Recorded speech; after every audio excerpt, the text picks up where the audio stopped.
Lê uma mensagem. Mãe, que ao dar a bênção da vida, entregou a sua. Que ao lutar por seus filhos, esqueceu-se de si mesma. Que ao desejar o sucesso deles, abandonou os seus anseios. Que ao vibrar com suas vitórias, esqueceu seu próprio mérito. Que ao receber injustiças, recebeu com seu amor. E que ao relembrar o passado, só tem um pedido. A Deus, proteja meus filhos por toda a vida. Para você, mãe, o mais que é merecido, feliz Dia das Mães.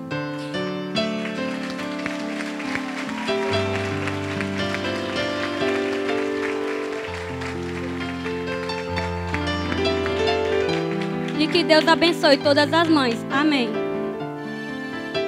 E agora é a música? Então vamos lá.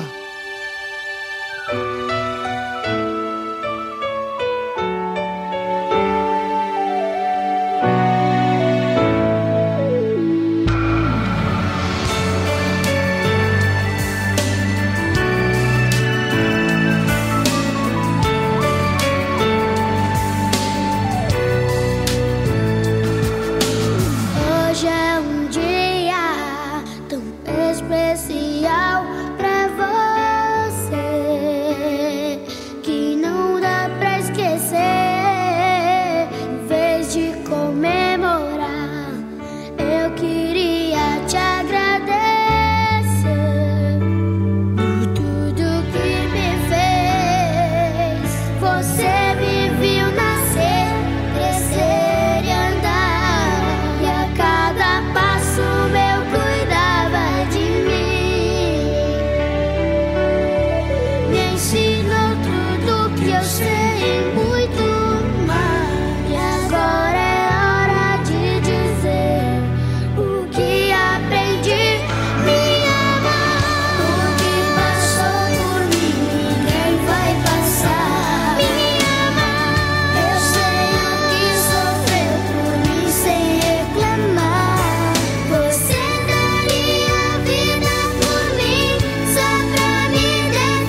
Arrebentou, hein?